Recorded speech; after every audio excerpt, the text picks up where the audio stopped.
Hi there, Monica here, and today, as promised, I'm sharing how I use this toner gouache acryl paints, which is like a mix between acrylics and watercolors. It's somewhere in between, basically, where it reactivates like watercolor, but it's as opaque as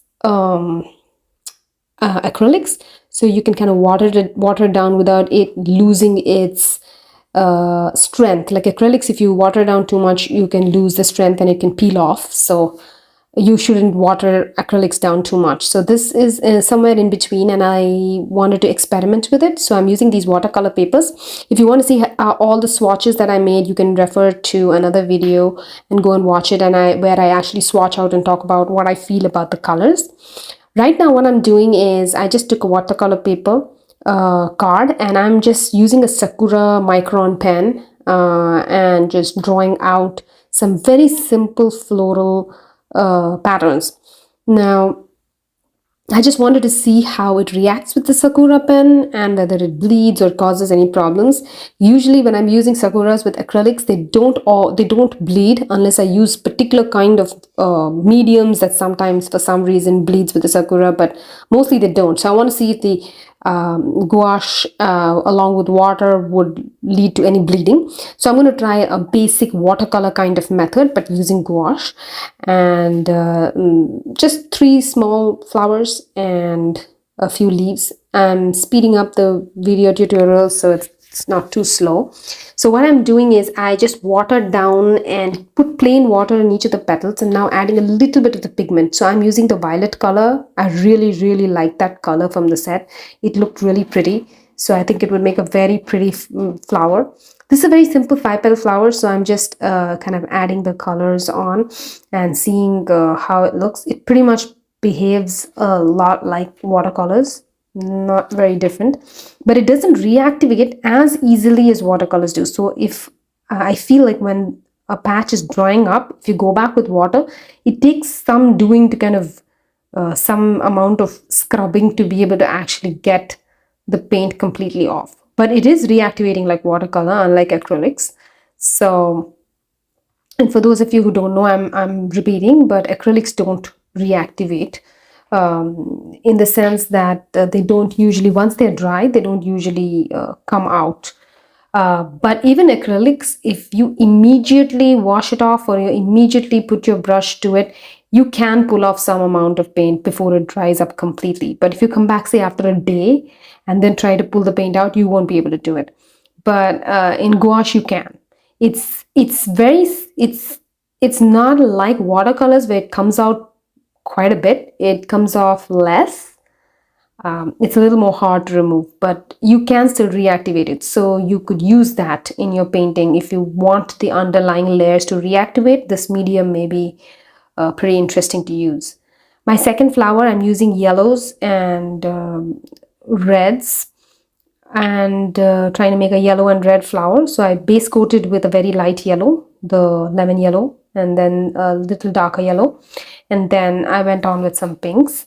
And the third flower now is like a bud, and I'm doing with the blues. Now in this pack, the blues didn't seem like the blue I'm using right now was called aqua blue. Honestly, was not aqua blue according to me. It looked very much like a very light sky blue. And the sky blue was like a cerulean blue. So I'm using these two blues. They're very pretty blues. I absolutely love them. They just don't really come across on the page like what I would consider a normal aqua or normal sky blue. But they're very pretty colors nevertheless. I mean, I'm going to use them a lot. I know that. I might go ahead and add some violets here and there too later on in the painting. But right now I'm just going in and putting in a base coat on my leaves.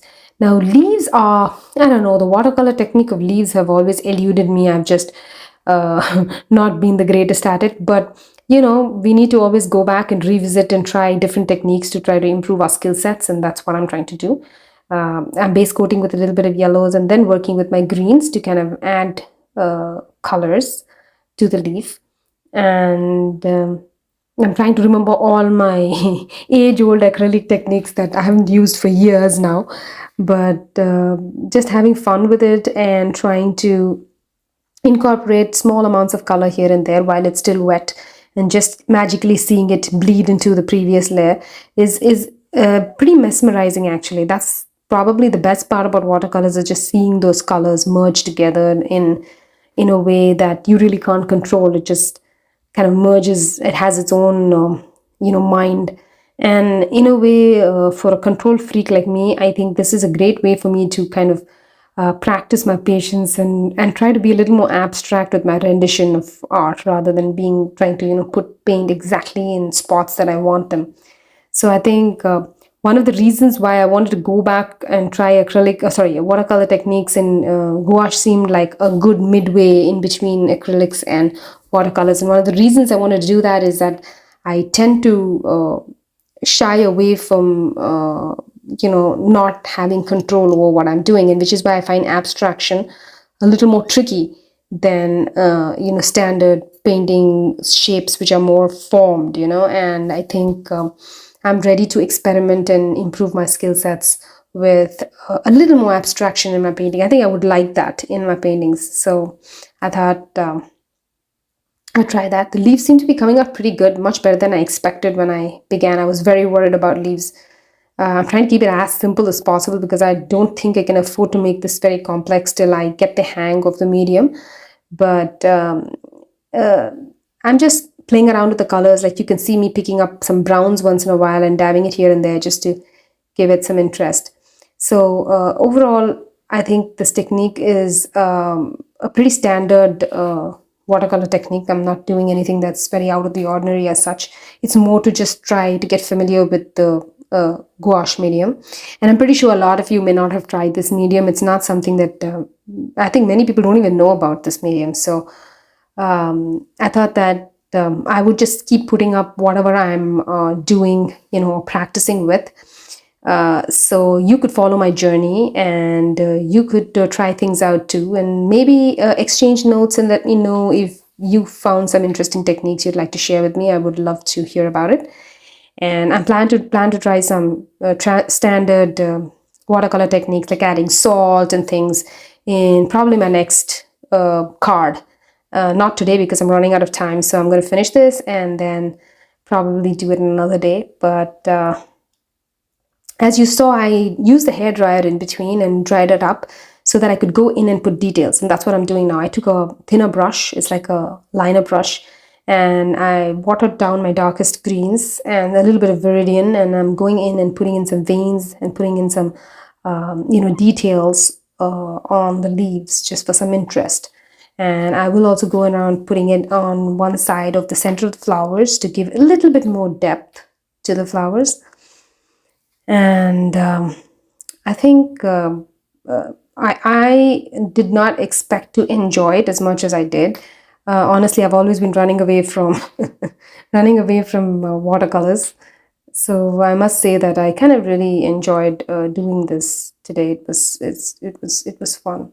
And now what I'm doing is I'm adding some. I just feel like the flowers were a little too light, maybe because I'm so used to acrylics and wanting vibrance in my every stroke. So I'm going in and dabbing in some reds, and I'll probably go in and dab in some darker violets in the flower. And I'm kind of like tapping the brush with distance so that it automatically gives gaps that look like wrinkles on the petals. And while I was painting this, I kind of really liked the way that part came out, and I'm pretty much going to experiment with that again, just dabbing in the edge of the flat brush and in gaps to kind of have some darker shades and lighter shades showing through. I think that was pretty cool. And yep, just going ahead and just, it's called fuzzy drawing, and not really outlining everything and every detail, like leaving gaps and just outlining a few places. Just like you have a fuzzy cut, you can like fuzzy outline, like not really covering every bit of it. Kind of gives a nice artsy look, and I really like that look. It doesn't look too proper, and then it kind of adds to the card. I like that. And I'm taking in some shades to Oh, yes, what I'm trying to do right now, I was wondering what I was trying to do. I was trying to actually put in some really light semblance of leaves in the background. So when we do that, what happens is it just looks like there's something at the back and the flowers are more in the front. So I'm just putting in some really light semblance of leaves. So I've just more water and less paint, and going in and just painting some shapes of something looking like leaves at the back to kind of just give some interest and bring everything else a little forward. And so that's what I was doing, and I'm done now. I signed my name, and that's it. Here we have it. I hope you enjoyed watching this video with me and will try it out. Thank you. And if you like my work and would like to follow my journey, please consider subscribing to my channel so we could spend more time together doing art. Bye.